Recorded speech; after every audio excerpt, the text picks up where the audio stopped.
வரலாற்றை நிறைய பேர் படிப்பார்கள், பலர் எழுதுவார்கள், மிகச்சிலர் இடம்பெறுவார்கள். ஒரு சிலரால் மட்டுமே வரலாறு மாற்றப்படும். சதாம் மாற்றினார். வாழும் பொழுது அரை நூற்றாண்டு காலம் பேசப்பட்டவர், கொல்லப்பட்ட பிறகும் உலகம் இருக்கும் வரை பேசப்படுபவர், புரட்சியின் மூலம் ஆட்சியை பிடித்தவர், படையெடுப்பின் மூலம் ஆட்சியை இழந்தவர், அநீதியினால் கொல்லப்பட்டவர். சதாமை பதுங்குகுழியில் மயக்கவாயு கொடுத்து நிராயுத பாணியாக கைது செய்து சிறை, வழக்கு, தீர்ப்பு, தூக்கு என்ற திரைக்கதையை வெகு சீக்கிரமே எழுதி முடித்து விட்டது அமெரிக்கா.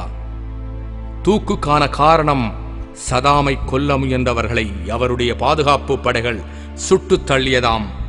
உலகில் சர்வாதிகாரிகளாக இருக்கட்டும், ஜனநாயகவாதிகளாக இருக்கட்டும், தனக்கு, தன்னுடைய அரசுக்கு, தன்னுடைய தேசத்துக்கு எதிராக செயற்படுகின்றவர்களை கொல்லும் வழிமுறையைத்தான் சதாமும் கையாண்டார்.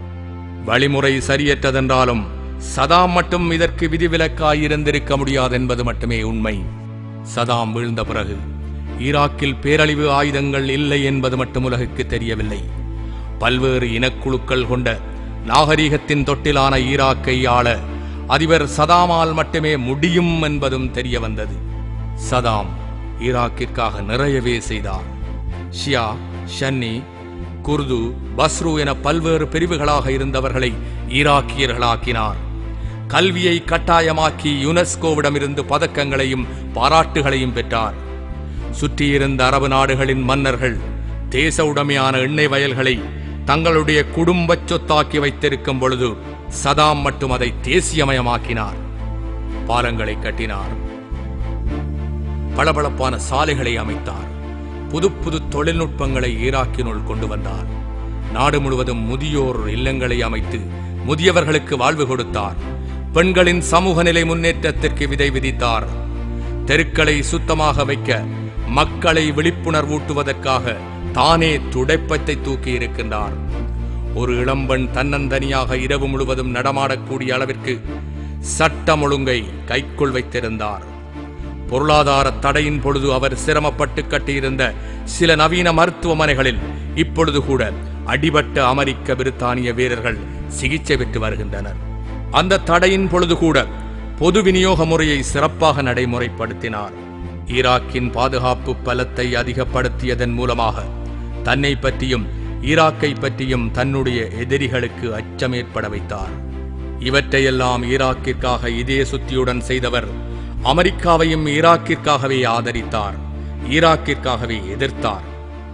சர்வதேச குற்றங்களை விசாரிப்பதற்காகவே சர்வதேச நீதிமன்றம் ஒன்று இருக்கிறது என்று கூறும் அமெரிக்கா அங்கு வழக்காட வேண்டிய சதாம் மீதான குற்றச்சாட்டை அவரோடு தெரிச்சண்டை போட்டவர்கள் கையில் கொடுத்து சதாமுக்காக வழக்காட வந்தவர்களை கொன்று, சாட்சிகளை நிர்பந்தப்படுத்தி, நீதிபதிகளை மாற்றி, தீர்ப்பை வாசித்து, தூக்கை நிறைவேற்றி மனிதகுல எதிரி ஒளிந்தான் என்று கூக்குரலிட்டது.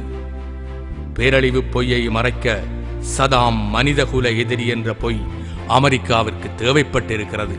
2006ஆம் ஆண்டு டிசம்பர் மாதம் 31ஆம் தேதி ஒட்டகத்தை அறுத்து தியாகத் திருநாளை கொண்டாடியிருக்க வேண்டிய சதாம் தியாகியாகவே ஆகிவிட்டதுதான் பெருமிதம்.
தூக்கு கயிற்றில் தொங்கியது நீ அல்ல நீதி, அக்கிரமத்திற்கு அடிபணியாதே என்பதுதான் உன் மரணம் சொல்லும் செய்தி. ஜனங்களை கொன்று ஜனநாயகம் காப்பவர்கள் விசாரித்தார்கள் உன்னை, ஆக்கிரமித்தார்கள் உன் மண்ணை. எல்லாவற்றிற்கும் காரணம் என்னை.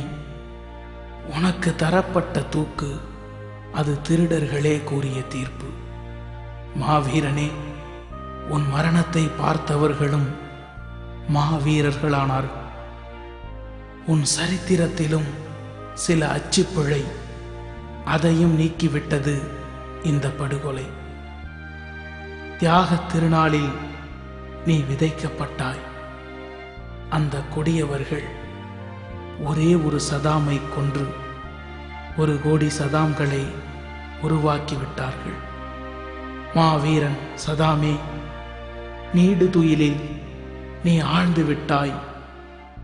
ஆனால் உன்னை கொன்றவர்களால் இனி தூங்க முடியாது.